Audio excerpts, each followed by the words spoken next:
अस्सलाम वालेकुम व्यूअर्स। आज के हमारे इस प्रोग्राम में आपके साथ जो टॉपिक हम डिस्कस करेंगे वो करेंगे इंटरव्यू टिप्स कि किस तरीके से इंटरव्यू हमें देना चाहिए, कौन कौन से क्वेश्चंस इंटरव्यू में मोस्टली इंटरव्यूअर पूछता है और कौन कौन से क्वेश्चंस के लिए इंटरव्यू को जो है वो ऑलरेडी प्रिपेयर होना चाहिए। मैं आपके साथ अ, जो भी आज के पॉइंट्स डिस्कस करूंगा वो लाजम नहीं है कि ऐसे ही इंटरव्यू पूछता है और ऐसे इंटरव्यू, बट मोस्टली ये ट्रेंड्स हैं जो काफ़ी हद तक हमारी कंपनीज में ओवरऑल एचआर में यूज़ किए जाते हैं। सबसे इम्पोर्टेंट चीज़ होती है कि आपको जब भी कभी भी इंटरव्यू कॉल आती है या आपको एक ईमेल आती है या आपको कोई टेक्स्ट आता है कि जनाब आपको इस जॉब के लिए हम लोग कॉल कर रहे हैं, आप हमारे ऑफिस में, ऑब्वियसली वो एक दिन पहले या 2 दिन पहले या 3 दिन पहले वो आपको कम्युनिकेट करते हैं। आपका पहला काम है, सबसे पहला काम है कि जिस जॉब टाइटल के लिए या जो जो जॉब रिक्वायरमेंट होती है, जैसे मैं आपके साथ एग्जांपल आज शेयर करूंगा अकाउंट्स एग्जीक्यूटिव की। अकाउंट्स एग्जीक्यूटिव की जॉब के लिए अगर किसी भी रिसोर्स को कॉल आता है, उसको सबसे पहले जो चीज़ देखनी है वो देखनी है कि जो जॉब कि इसको कॉल आई है या ईमेल आई है या उसने अखबार से कटिंग देखी है, वॉट एवर उसने कि लिंक्डइन से देखा है, ट्विटर से देखा है, वो सबसे पहले ये करेगा कि उस जॉब टाइटल को, उनकी जेडीज, जॉब डिस्क्रिप्शंस, ड्यूटीज और रिस्पॉन्सिबिलिटीज को पढ़ेगा, समझेगा, उसको अंडरस्टैंड करेगा कि जो उसका एक्सपीरियंस है क्या वो उन ड्यूटीज रिस्पॉन्सिबिलिटी से मैच करेगा। अब यहाँ पर एक क्वेश्चन बड़ा इंपॉर्टेंट आता है कि बहुत सी कंपनी सिंपल कहती है जी accounts executive 2 to 3 years of experience, 40,000 salary. और जॉब डिस्क्रिप्शन, ड्यूटी, रिस्पॉन्सिबिलिटीज आपको खुद गूगल से सर्च करनी है कि एक अकाउंट एग्जीक्यूटिव की क्या ड्यूटीज़ होती हैं। उसने लेजर्स देखने हैं, उसने बैलेंस शीट देखनी है, उसने जो है बैंक्स की ट्रांजैक्शंस वगैरह को देखना है, बैंकिंग को देखना है। हर जॉब की अपनी अपनी ड्यूटीज़ होती है। तो आप गूगल से सर्च करें कि क्या ड्यूटी रिस्पॉन्सिबिलिटीज़ हैं जो इस जॉब के लिए लाजम है, और फिर उन ड्यूटीज़ को आपने अपने एक्सपीरियंस, जो आपका जॉब एक्सपीरियंस है उसके साथ आपने कंपैरिजन करना है, हाँ यार मैं इस जॉब के लिए फिट भी हूँ कि नहीं हूँ। तो आपने उन ड्यूटी रिस्पॉन्सिबिलिटीज़ को सबसे पहले फोकस करना है। उसके बाद आपने देखना है कि जिस जॉब के लिए आपको बुलाया जा रहा है या जिस जॉब के लिए आप खुद से अप्लाई करें, क्या उसकी एज ब्रैकेट, आपकी एज ब्रैकेट, उसकी जो ऑफर्ड एजुकेशन है वो आपकी एजुकेशन से मैच करती है। तो इसमें सिमिलैरिटीज़ जो है ना वो 80% होनी चाहिए। अगर एक कंपनी कहती है जी we are looking for MBA finance, और अगर आपका MBA इन अकाउंट्स है तो चल जाएगा, बट अगर आपका BCom है तो आप उस जॉब के लिए फिट नहीं है। तो सबसे पहले आपने किसी भी जॉब के लिए जब आप अप्लाई कर रहे होते हैं या आपको कहीं से कॉल आती है तो आपने उस जॉब को देखना है अपने ओवरऑल प्रोफाइल के अकॉर्डिंगली। अगर आपको होता है 80% या इवन 70% में इस जॉब के लिए फिट हो तो आप ज़रूर कोशिश करें उसको जाने की, अचीव करने की। उसके बाद हम लोग बहुत अपनी मतलब ज़िंदगियों में एक बड़ी चीज़ मिस करते हैं, वो ये करते हैं कि हम कंपनी, जब हमें कॉल आती है या कंपनी हम देखते हैं तो हम ऐसे चले जाते हैं। हमें चाहिए कि हम उस कंपनी को स्टडी करें, उस कंपनी की वेबसाइट स्टडी करें, उस कंपनी का नेचर ऑफ जॉब, उस नेचर ऑफ बिजनेस देखें, उसकी सर्विसेज देखें, या अगर वो मैन्युफैक्चरिंग में है हमें उस कंपनी के बारे में इतनी ज़्यादा इंफॉर्मेशन होनी चाहिए। और इवन हमें अगर तो आप ये कहते हैं नहीं सर उसकी तो वेबसाइट एग्जिस्ट नहीं करती या वो कंपनी बड़ी एक स्मॉल स्केल की है, तो आप उस कंपनी से एटलीस्ट ये तो पूछ सकते हैं हेलो सर आपकी कंपनी का बिजनेस क्या, आपकी कंपनी क्या सर्विसेज देती है। तो आपको उस तरह के कंपैटिटर्स को स्टडी करना ज़रूरी है। फॉर एग्जांपल मैं बात करता हूँ आपसे, एक कंपनी है ABC ट्रेडर्स, आप खोलते हैं उसकी वेबसाइट नहीं होती, आप लिंक्डइन में सर्च करते हैं, एंड ऑफ डे आप उसे कॉल करते हैं सर आपकी ट्रेडिंग ABC किस चीज़ में डील करती है, वो कहते हैं जी केमिकल्स में करती है। फिर आप लिखें chemical trading company Lahore, Pakistan, Karachi, Multan, Faisalabad, etcetera etcetera. आप उन कंपनीज को सर्च करें, उनकी वेबसाइट सर्च करें कि जो मैन्युफैक्चरिंग कंपनीज हैं या जो ट्रेडिंग कंपनी है जहाँ पर आपको जॉब ऑफर हुई है उसका बेसिकली क्या जॉब, क्या बिजनेस, क्या सर्विसेज है, ताकि आपको आइडिया हो सके कि आप जिस कंपनी में जा रहे हैं वो कंपनी के बारे में आपको या उनके बिजनेस के बारे में आपका जो माइंड सेट है बड़ा क्लियर होना चाहिए। अब आपको जॉब डिस्क्रिप्शन, जॉब ड्यूटीज़ और जिस कंपनी में जा रहे हैं उसके बारे में जब आपको क्लैरिटी हो जाएगी, फिर आपने ये देखना है, जो सबसे इम्पोर्टेंट चीज़ है कि उसकी लोकेशन, उसके ऑफिस की, उसके प्रेमिसेस की, वो आपने समझनी है। गूगल मैप से समझ लें या आप कॉल कर लें, सर आपके ऑफिस कहाँ पर है, उसके पास फेमस लैंडमार्क किधर है। तो आपने उसका जो सारा रूट है वो भी आपको पता होना चाहिए। ये ना हो कि आपने 2 o'clock का आपका इंटरव्यू टाइम हो और आप 1 o'clock निकलते हैं और आपको होता है यार जस्ट 30 मिनट्स के डिस्टेंस पर है, बट आप ढूंढते ढूंढते ढूंढते ढूंढते, तो आपको इस चीज़ के बारे में ऑलरेडी वेल अवेयर होना चाहिए। अब चीज़ ये है कि जिस दिन आपका इंटरव्यू है, जिस दिन आपका इंटरव्यू है उससे एक दिन पहले आपको अपनी सीवी के 3 प्रिंट, मिनिमम 3 प्रिंट आउट्स आपके पास इन हैंड होने चाहिए। आपके पास आपकी जो डिग्रीज़ हैं वो होनी चाहिए, ठीक है। एक दिन पहले आपको अपनी मुकम्मल तौर पर जो एसओपीज़ हैं वो आपको फॉलो करने चाहिए। आपकी ड्रेसिंग ऑब्वियसली टी शर्ट नहीं होनी चाहिए, आपकी जो है वो शलवार कमीज़ भी नहीं होनी चाहिए, वेस्ट कोट भी नहीं। आपकी जो ड्रेसिंग है, शर्ट, ड्रेस शर्ट, टाई, ठीक है। अगर क्लाइमेट फ्रेंडली नहीं है तो ये कर लें, और अगर क्लाइमेट फ्रेंडली है तो आप कोट पहन लें। शूज़, ड्रेस शूज़ होने चाहिए। अब ये बातें ना बड़ी बेसिक सी हैं, बड़ी बेसिक बातें हैं। मेरा ख्याल है आप जब ये सुन रहे होंगे आप कह रहे होंगे यार ये तो बड़ी बेसिक बातें हैं, मगर यकीन करें हम इन बेसिक बातों को इम्पोर्टेंस ही नहीं देते।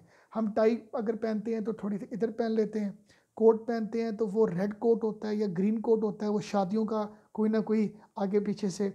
तो हमें ज़रा थोड़ा सा ना कोई ब्लू टच का कोट हो, ब्लैक टच का कोट हो, टाई हमारी डिसेंट हो, ड्रेसिंग हमारी अच्छी हो, और हमें जो है वो अपनी एक दिन पहले सीवी वगैरह तैयार कर लेनी चाहिए। हाँ, एक चीज़ इंपॉर्टेंट आपके साथ एक और लेक्चर में मैं सीवी मेकिंग, सीवी बिल्डिंग के ऊपर आपके साथ एक टॉपिक शेयर करूँगा। अभी का हमारा इंटरव्यू टिप्स है।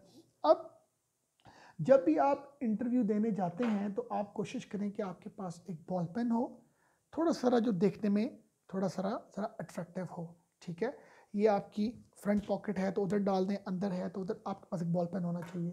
दूसरा, आपके पास सीवी, जो सीवी है ऑलवेज आपके पास इस तरह का जो ट्रांसपेरेंट सा एक होता है फोल्डर, उसमें सीवी आपकी होनी चाहिए। और इसमें यह है कि आपकी जो डिग्रीज वगैरह हैं वो कोई भी ऐसा फोल्डर हो, किसी भी तरह का डिसेंट सा फोल्डर हो, जिप फोल्डर हो, उसके अंदर आपकी जो है यहाँ पर डिग्रीज आपकी होनी चाहिए, आपकी सेम एसी की कॉपीज होनी चाहिए, आपकी 2-3 पासपोर्ट साइज पिक्चर्स होनी चाहिए, मगर आपका सीवी जो है वो इसके अंदर होना चाहिए।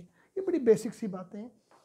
अच्छा, उसमें अब ये है कि आप जब आपको इंटरव्यू वाला दिन आता है और आपको इंटरव्यू के लिए जाना पड़ता है, कोशिश आपने नहीं करनी, लाजम आपने उस इंटरव्यू प्रेमिसेस में 30 मिनट्स पहले पहुंचना है आपने।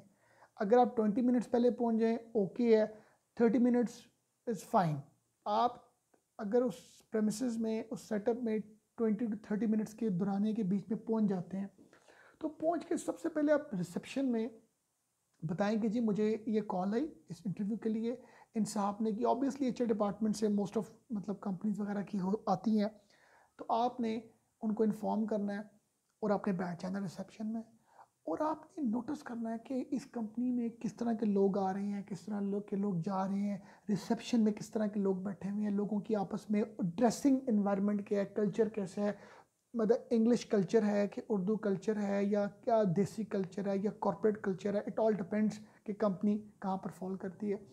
आप वहाँ पर 5-10 मिनट्स बैठ के नोटिस करें कि क्या मामलात हैं। फिर आप अपने शूज़ देखें, क्योंकि ऑब्वियसली आप बाहर से आते हैं तो कहीं ना कहीं शूज़ वगैरह जो हैं वो गंदे हो जाते हैं, मतलब। तो आपके पास टिश्यू होना चाहिए, आप उस टिश्यू से अपने जो शूज़ हैं वो क्लीन करके थोड़ा सा जिस हद तक हो सकता है आप वो करें। आप अपनी टाई शाई, अपने जो आपका मोबाइल है, आपका जो आपका मोबाइल है वो आपका जो है वो साइलेंट मोड में होना चाहिए। मोबाइल आप ऐसा नहीं है कि आपकी बेल ऑन हो, अपना आप उस टाइम बैठ के या उससे पहले आप फ़ोन अपना साइलेंट पर करें।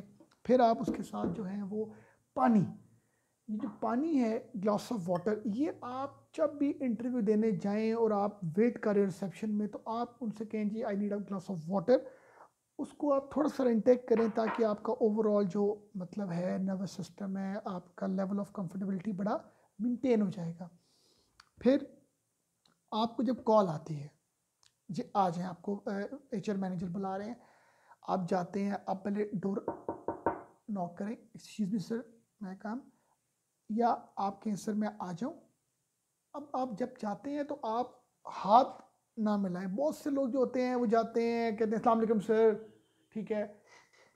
तो आपके लिए बड़ा लाजम है कि हाथ आप तभी मिलाएं जब अगला आपसे हाथ मिला रहा हो, ठीक है। आप जाके उसके पास जाके खड़े खड़े हो जाएं, ठीक, उसे आप परमिशन लें, सर मैं बैठ सकता हूँ, मैं सर, आप बैठें। बैठने के बाद आपने बड़ा अटेंटिवली बैठना है। लोग क्या करते हैं, लोग ऐसे बैठ जाते हैं, लोग ऐसे बैठ जाते हैं, लोग ऐसे बैठ जाते हैं। तो आपने अपने आप का जो एक जो जेस्चर है, सिटिंग जेस्चर है, वो बिल्कुल इस तरह, मतलब सर, ठीक है। तो आपने सर इस तरह आपने कोशिश करना है कि जिस तरह एक बंदा बिल्कुल बिल्कुल अपने, मतलब जो आपका सिटिंग जेस्चर है वो बड़ा परफेक्ट होना चाहिए, ठीक है। जिसमें आपकी जो बॉडी जेस्चर्स है, आपके जो हाथ हैं, आपकी जो नेक है, आपकी जो आईब्रोज हैं, ये सब चीज़ों की मूवमेंट होनी चाहिए, ठीक है। फिर वो आपसे सबसे पहले कहेगा सीवी। तो आपने क्या करना है, आपने अपना वो जो फाइल कवर है उसको ओपन करना है। ओपन करने के बाद आपने बिल्कुल उसके फेस जहाँ पर वो बैठा होगा उसके सामने सर, ये आपने उसको दे देनी है। देने के बाद आपने चुप रहना है, आपने बोलना नहीं है। आपने उसको 10 सेकेंड्स 20, जब तक वो, मतलब उसको टाइम चाहिए होगा, आपने उसको टाइम देना है कि वो आपकी सीवी को रीड करे। अब जब उस सीवी को रीड करता है तो लोग या कंपनीज, मतलब majority of time, most of time में लोग पूछते हैं कि जी टेल मी अबाउट योरसेल्फ, आप अपने बारे में एक्सप्लेन करें, अपने बारे में बताएं।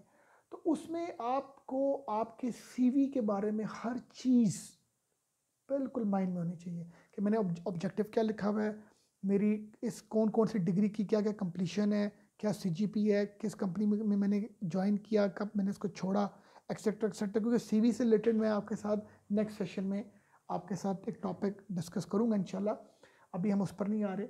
तो आपने सबसे पहले जो स्टार्ट में आपने इंटरव्यूअर को बताना है अपने बारे में, सर मैं मतलब यहाँ रहता हूँ, इतने बहन भाई हैं, फादर ये करते हैं। एक शॉर्ट सा intro about your family and you, बड़ा शॉर्ट सा ब्रीफ सारा, ठीक है। उसके बाद आपने उसकी अपनी स्कूलिंग बतानी है, अपनी एजुकेशन, आपने स्कूलिंग कहाँ की थी, आपकी कॉलेज, यूनिवर्सिटी, आपके डिप्लोमाज एक्सेट्रा एक्सेट्रा। फिर लास्ट में आपने उसको बताना है आपकी फ़र्स्ट जॉब क्या थी, कितना अर्सा की, सेकंड जॉब क्या थी, थर्ड जॉब कहाँ पर की, जो आपके सीवी में लिखा है आपने उसको वो बताना है। बताने के बाद आपने चुप करना है, सर प्लीज़, सर प्लीज़। आपने उसको आपने ये करना है कि वो आपसे पूछे। अच्छा, इसमें एक चीज़ बड़ी इंपॉर्टेंट है कि आप जब आप इंटरव्यू दे रहे हो तो जिस हद तक आप अपने आप को क्वाइट रख सकते हैं आप रखें। आप सिर्फ उन्हीं स्पेसिफिकली चीज़ों का जवाब दें जो आपसे पूछी जाती हैं। ओवर टॉकटिव, ओवर स्मार्टनेस, ठीक है, ओवर शार्प, ओवर क्लेवर बनने की ज़रूरत नहीं है, ठीक है। आपसे अगर वो क्वेश्चन 100 करे तो आप 100 क्वेश्चन के जवाब दें, मगर जो क्वेश्चन करे उसी का जवाब दें, ठीक है। ये आपके लिए बड़ा ज़रूरी है। फिर आपसे एक बड़ा क्वेश्चन होता है मोस्टली कि आपने इस कंपनी को क्यों छोड़ा, आपने इस कंपनी में 2 ईयर स्पेंड किए, अच्छा नेक्स्ट में आपने 1 ईयर किया, इस तरह के ना मामला वगैरह होते हैं। तो इस हवाले से आपने एक टेक्निक अपने माइंड में रखनी है, चाहे भी ज़रा ज़रूरी होती है साथ साथ, ठीक है। तो एक चीज़ आपने लाजमी अपने माइंड में रखनी है कि जब आप अपने एम्प्लॉयर या अपनी एम्प्लॉयमेंट हिस्ट्री के बारे में बता रहे होते हैं ना, तो कभी भी अपने किसी भी पास्ट एम्प्लॉयर या एग्जिस्टिंग एम्प्लॉयर के बारे में कोई आपने नेगेटिविटीज़ नहीं डिस्कस करनी। अगर आप नेगेटिविटी डिस्कस करेंगे तो वो जो इंटरव्यूअर है वो कहेगा यार ये बंदा है ही नेगेटिव थॉट का। तो ये कल को जब हमारे पास भी 2-3 ईयर सर्व करेगा, 6 ईयर सर्व करेगा, तो जब छोड़ेगा तो इसने हमारी कंपनी की बुराइयां करनी है, अपनी बुराइयां नहीं बतानी। तो व्यूअर्स, आप का अगर पास्ट एम्प्लॉयर या एग्जिस्टिंग एम्प्लॉयर बहुत आपके साथ जो है मिसकमिटमेंट्स भी कर रहा है, कोशिश करें उसकी मिसकमिटमेंट्स के बारे में ना बहुत कम बताएं, और वो भी ऐसा बताएं जो नेगेटिविटी साइड पर कम हो और on the basis of merit ज़्यादा हो। फॉर एग्जांपल आप वो बोलते हैं आप क्यों छोड़ें अपनी कंपनी, आपकी कंपनी अच्छी है, आप बोले सर हमारी कंपनी के जो फाइनेंशियल हैं, फाइनेंशियल मामला आते हैं बड़े डिस्टर्ब हैं, ऑर्डर्स नहीं आ रहे, कंपनी बहुत अच्छी है, हमारा बड़ा टेक केयर करती है, मगर सैलरीज हमें 4-5 मंथ से नहीं मिल रही क्योंकि उनके पास ऑर्डर्स नहीं है। अब ये एक पॉजिटिव तरीके से आप अपनी कंपनी के बारे में बता रहे हैं, एक नेगेटिव बात, अब आप कहते हैं सर हमारी कंपनी बुरी है, हमें सैलरी नहीं देती सर, हमारे साथ बड़ी मिसकमिटमेंट करती है, तो इसका मतलब है कि उन बेचारों के हालात कंपनी के अच्छे हैं मगर वो आप लोगों के साथ कर रहे हैं। तो आप अपने एम्प्लॉयर के बारे में, अपनी एम्प्लॉयमेंट हिस्ट्री के बारे में कभी भी नेगेटिव पोर्ट्रेट ना करें। रीज़न बता दें कि सर मैनेजमेंट चेंज हुई थी, पुरानी मैनेजमेंट सारी चली गई थी जिसमें मुझे भी जाना पड़ा, या उन्होंने कहा जी कि हम नई मैनेजमेंट को ला रहे हैं, तो नई मैनेजमेंट जब आई तो उन्होंने जो पुराने मैनेजमेंट के लोग थे उनको कहा जी आप हमारे पास। तो आप अपनी जो भी रीजनिंग है ना वो ऐसी ही दें जिसमें लगे यार ये बंदा अपने एम्प्लॉयर के बारे में नेगेटिव माइंड सेट नहीं रखता, क्योंकि बेसिकली इस चीज़ के ऊपर जो इंटरव्यूअर है वो जज कर रहा होता है। फिर एक क्वेश्चन बड़ा कॉमन होता है सैलरी। आप ये ध्यान में रखें जब भी आपको जॉब ऑफर आती है तो ऑब्वियसली आपको पता होना चाहिए, आप गूगल से इंफॉर्मेशन ले सकते हैं, इतने और सर्च इंजन हैं वहाँ से ले सकते हैं कि एक एग्जेक्टिव अकाउंट्स की क्या सैलरी चल रही है, असिस्टेंट मैनेजर की क्या चल रही है मार्केट में, मैनेजर की क्या चल रही है, डिप्टी मैनेजर की क्या चल रही है, जीएम की क्या चल रही है। तो आपको ऑलरेडी सैलरी स्लैब्स के ऊपर आपको पता होना चाहिए कि यार इस जॉब की ओवरऑल ये सैलरी है, तो आपकी डिमांड भी उसी रेंज की होनी चाहिए, ठीक है। और ऑब्वियसली आप अपने इंटरव्यूअर को बताएं कि सर मैं ये सैलरी ड्रॉ कर रहा हूँ, मैं आपके साथ सैलरी स्लिप्स वगैरह सारी शेयर करूँगा जब अगर आपने मुझे शॉर्टलिस्ट किया, ये मैं ले रहा हूँ सर, ये मेरी सैलरी है जो मैं करंट ड्रॉ कर रहा हूँ या कर रहा था, आप सर देख लें आप मुझे क्या ऑफ़र कर सकते हैं। वो जो भी आपको ऑफ़र करे ऑब्वियसली वो आपको कहीं ना कहीं पदल करेगा, कहीं ना कहीं आपको आपको देखेगा यार कि मैं इस बंदे को करता हूँ, कंफ्यूज करता हूँ, इसके अंदर से क्या चीज़ें एक्सप्रेस होती हैं। तो वो आपको जो भी सैलरी कहता है आप चुप करके सुने और आप नेगोशिएशंस में ना आए, क्योंकि आपका फर्स्ट इंटरव्यू होगा। आप बोले ठीक है सर मैं इस बारे में, अगर तो आपने मुझे शॉर्टलिस्ट किया तो जो नेक्स्ट हमारा सेशन होगा तो हम सैलरी को तब डिस्कस करेंगे, ठीक है। फर्स्ट इंटरव्यू में अपनी जो अपना एग्रेशन है या आपको जो चीज़ नापसंद आपके लिए है तो आप कोशिश करें कि आप उस अपने आप का जो है ना अंदर वाला जो मामला है जो आपके अंदर चल रहा है एग्रेशन वॉट एवर, वो बाहर एक्सपोज ना हो। कोई ऐसी बात आपसे सैलरी से रिलेटेड अनएथिकल करता है, यार हम आप 30 आप ले रहे हैं हम 20 देंगे आपको, तो आप कहें सर ये 20 को दे रहे हैं आप, मैं तो 30 ले रहा हूँ, आप अजीब बात करें। नहीं, आप बोले सर ठीक है आपकी आपकी ऑफर सैलरी है, मैं इस बारे में आपके साथ नेक्स्ट जो कोई आपके साथ मुलाकात होगी तो मैं डिस्कस करूँगा। ऑब्वियसली जो आपकी नेक्स्ट मुलाकात होगी, क्योंकि जब कोई भी कंपनी आपको फर्स्ट इंटरव्यू लेती है वो आपको सेकंड इंटरव्यू के लिए कॉल करती है या आपके साथ सेकंड सिटिंग रखती है, जिस सिटिंग में चीज़ें फाइनलाइज उस पर आप खुल के बात करेंगे, नहीं सर ये मैं ले रहा हूँ, ये मैं लेना चाह रहा था, ठीक हो गया। तो ये कुछ पॉइंट्स हैं जो आपके माइंड में क्लियर होने चाहिए। अगर तो ये आपके माइंड में क्लियर होंगे तो उसमें आपको जॉब मिलने के चांसेस बड़े ब्राइट होंगे। अब मैं उन डिटेल्स में नहीं आ सकता कि इंजीनियर की ऑब्वियसली अपनी उसकी अपनी जॉब स्किल्स हैं, ड्यूटीज़ एंड रिस्पॉन्सिबिलिटीज़ हैं, चार्टर्ड अकाउंटेंट की अपनी हैं, ठीक है। तो ये जो ड्यूटी रिस्पॉन्सिबिलिटीज़ हैं ये सारी की सारी वेरी करती हैं पर्सन टू पर्सन। मैंने तो आपको सिर्फ एक आइडिया दिया है कि आप एग्जेक्टिव जॉब के लिए जा रही हैं, मैनेजर जॉब के लिए जा रही हैं या सीनियर पोजीशन के लिए जा रही हैं, तो बेसिक माइंड आपका क्लियर होना चाहिए। दूसरी बात यह है कि आपका हमारी कॉर्पोरेट वर्ल्ड में आप जब भी इंटरव्यू के लिए जाते हैं तो आप उस कंपनी को सर्च करें लिंक्डइन में और आप देखें कि उसकी लिंक्डइन में कौन कौन से लोग हैं जो आपकी सेकंड फ्रेंड लिस्ट में आते हैं या फर्स्ट में आते हैं, आप उनको भी देखें, ठीक है। उससे भी आपको कंपनी के उनकी कंपनी के कल्चर का बड़ा बेहतर आइडिया होगा, ठीक है। बाकी उठने से पहले आप पूछे सर कोई लास्ट में जब आपको लगेगा उसने आपसे क्वेश्चन वगैरह कर लिए, सर कोई और क्वेश्चन आप पूछना चाहते हैं, ठीक है। फिर जब आप उठें तो आप जो चेयर है उसको थोड़ा सा मूव ऑन करें टेबल के साथ, ठीक है, और बड़े स्माइलिंग फेस से thank you very much sir for your time cooperation, अल्लाह हाफ़िज़, ठीक है। ये आज का हमारा एक सेशन था इंटरव्यू टिप्स से related. Thank you very much for your time, अल्लाह हाफ़िज़।